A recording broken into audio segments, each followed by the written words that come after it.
बिना समय गवाए हुए, बिना आप लोगों का अधिक समय लिए हुए हम लोग शुरू करते हैं।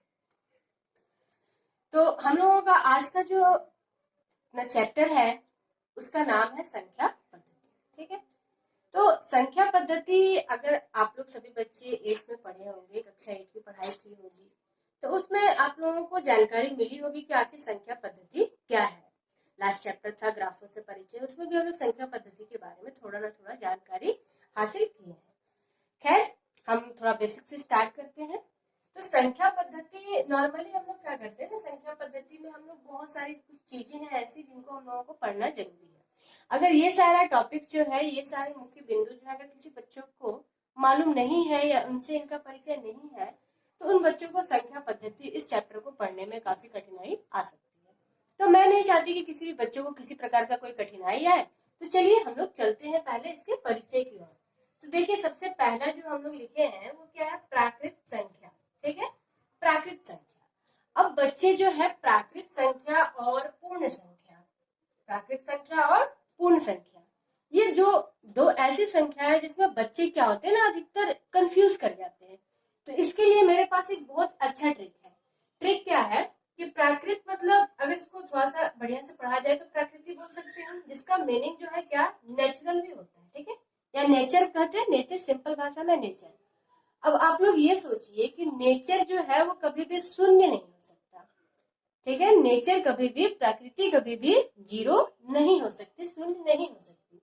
तो इसलिए हम लोग कहेंगे वे सभी संख्याएं जो जीरो को छोड़कर, जीरो को छोड़कर गिनती की सभी संख्या, यानी 1, 2, 3 गिनती का सभी संख्या को हम लोग क्या कहेंगे, प्राकृत संख्या। ठीक है, कैसे याद रखने का ट्रिक बताइए मैंने, कि जीरो को छोड़कर, और जीरो कैसे हम लोग के दिमाग में कैसे रहेगा कि जीरो को ही छोड़ना है। तो हम लोग ये वाला सेंटेंस, ये वाला वर्ड पे हम लोग थोड़ा सा ध्यान देंगे। प्राकृत मतलब प्रकृति, प्रकृति कभी भी शून्य नहीं होगी। इसका मतलब कि प्राकृतिक संख्या जो है वो जीरो को छोड़कर बाकी सारी जो संख्याएं होती है, सारा जो नंबर्स होता है वो हमारा प्राकृतिक संख्या है। चलिए आगे बढ़ते हैं पूर्ण संख्या को पहले हम लोग जान लेते हैं। तो पूर्ण संख्या जो है, ये प्राकृत संख्या और पूर्ण संख्या जो है वो एक दूसरे से मिलता जुलता ही है। ठीक है, पूर्ण मतलब क्या, पूरा। तो जीरो जानते हैं हम लोग, पहले गिनती था, लेकिन जीरो जो है शुरुआत नहीं हुआ था उसका, गिनती चल रही थी 1 से लेकर 9 तक तो चल रही थी, लेकिन जीरो नहीं हुआ था। फिर जाकर के आगे चल के जीरो का आविष्कार, जीरो का खोज किया गया आर्यभट्ट के द्वारा। ठीक है, तो पूर्ण मतलब कोई भी गिनती या मैथ तब तक पूर्ण नहीं हो सकता जब तक वो जीरो ना लिया जाए, जीरो को ना शामिल किया जाए। तो इस तरह से हम लोग बोलेंगे कि जीरो के साथ, जीरो के साथ गिनती की सभी संख्याएं। ठीक है, जीरो के साथ गिनती की सभी संख्याएं को हम लोग क्या कहेंगे, तो उसको हम लोग पूर्ण संख्या कहेंगे। यहाँ तक कोई दिक्कत? मुझे नहीं लगता आप लोगों को कोई दिक्कत होगा। चलिए अब हम लोग बात करते हैं परिमेय संख्या के बारे में।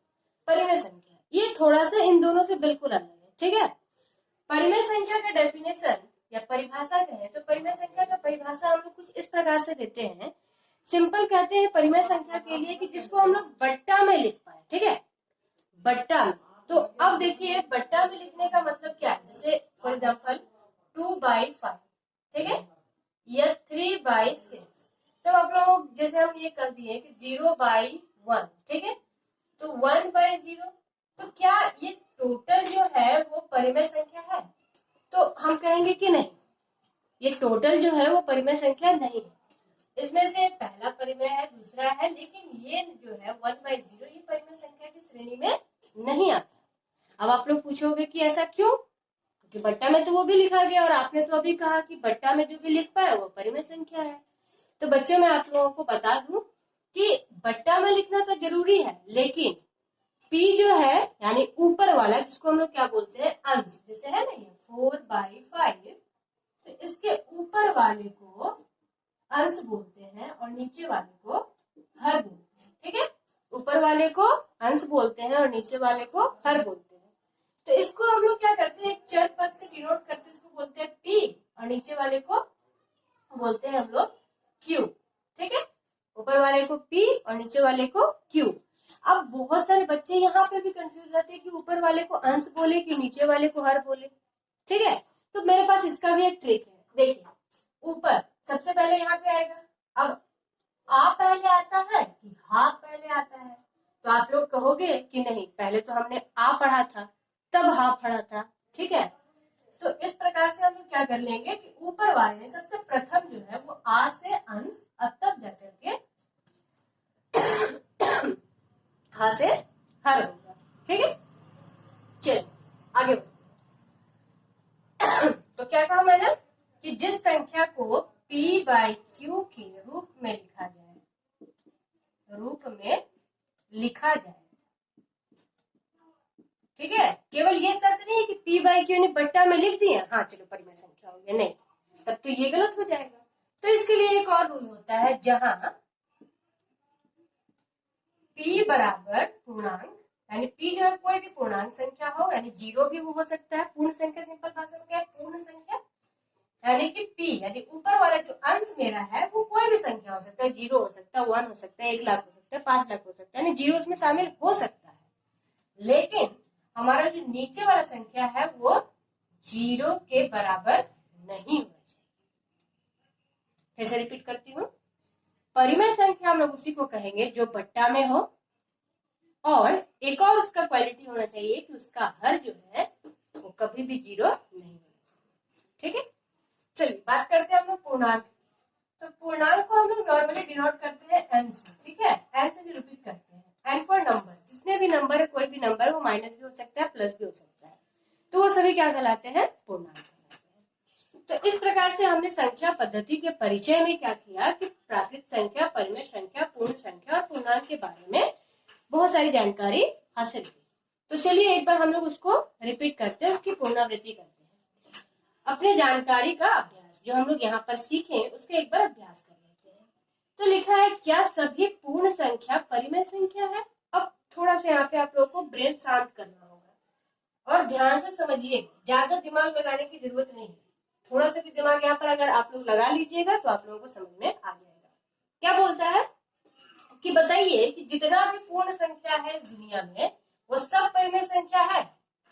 तो पूर्ण संख्या कौन कौन है, थोड़ा सा बताना। तो पूर्ण संख्या कौन कौन होता है, जीरो से स्टार्ट होता है। और परिमेय संख्या क्या होता है, बट्टा में होता है, तो जीरो के नीचे भी तो 1 होता है ना। तो इसलिए हम लोग कह सकते हैं कि हाँ, जितनी भी पूर्ण संख्याएं हैं वो सभी क्या होती है, परिमेय संख्या होती है, ठीक है। ये हो जाएगा सही। सीखे हम लोग इतना, आगे चलते हैं। अब पूछता है कि क्या सभी परिमेय संख्या, क्या सभी परिमेय संख्या, जितना भी परिमेय संख्या है, जितना भी परिमेय संख्या है, यहाँ पे प्राकृत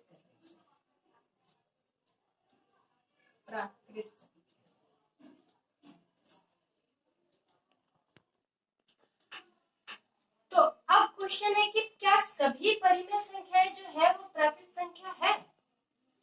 तो परिमेय संख्या क्या है, जैसे 1/2 ये भी परिमेय है, 0/2 ये भी परिमेय है, ठीक है। तो ये जितना भी परिमेय संख्या है ये प्राकृत संख्या हो सकता है क्या? तो हम बोलेंगे नहीं। क्यों? क्योंकि परिमेय में जीरो आ सकता है लेकिन प्राकृत में जीरो आना तो संभव नहीं है, क्योंकि अभी आपने बताया था, क्या बताया था कि प्राकृत मतलब नेचर, हमारा प्रकृति, जो कभी भी जीरो नहीं होता है। तो मेरा प्राकृत संख्या जो है वो जीरो नहीं होता है, लेकिन परिमेय संख्या में जीरो आ सकता है अंश में, इसलिए हम लोग कहेंगे कि नहीं, ये कथन गलत है, ठीक है। अब है, क्या सभी पूर्णांक, क्या सभी पूर्णांक परिमेय संख्या है?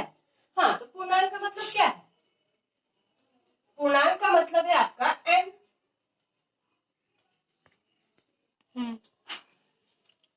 क्या सभी पूर्णांक एक प्राकृत संख्या, तो इसकी जगह पे हम लोग थोड़ा सा चेंज करते हैं, ठीक है। यहाँ पे हम लोग लिखेंगे कि क्या सभी पूर्ण संख्या एक प्राकृत संख्या होती है?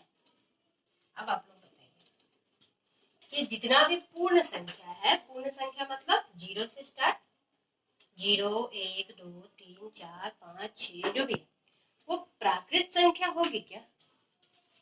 सारा पूर्ण प्राकृत बन सकता है? तो नहीं बन सकता है।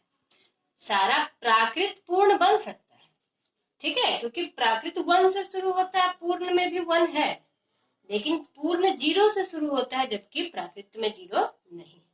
इस कारण हम लोग कहेंगे कि सभी पूर्ण संख्या प्राकृत संख्या नहीं होती है, ये गलत कथन हो जाएगा। ठीक है, अगर क्वेश्चन थोड़ा सा विपरीत कर देता कि क्या सभी प्राकृत संख्या एक पूर्ण संख्या है, तो हम लोग बोलते हैं हाँ, सभी प्राकृत संख्या एक पूर्ण संख्या है।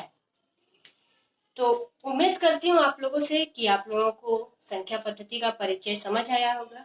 इसके अगली वीडियो में हम लोग बात करेंगे इसके क्वेश्चन के बारे में, इसके एग्जाम्पल्स के बारे में। Thank you.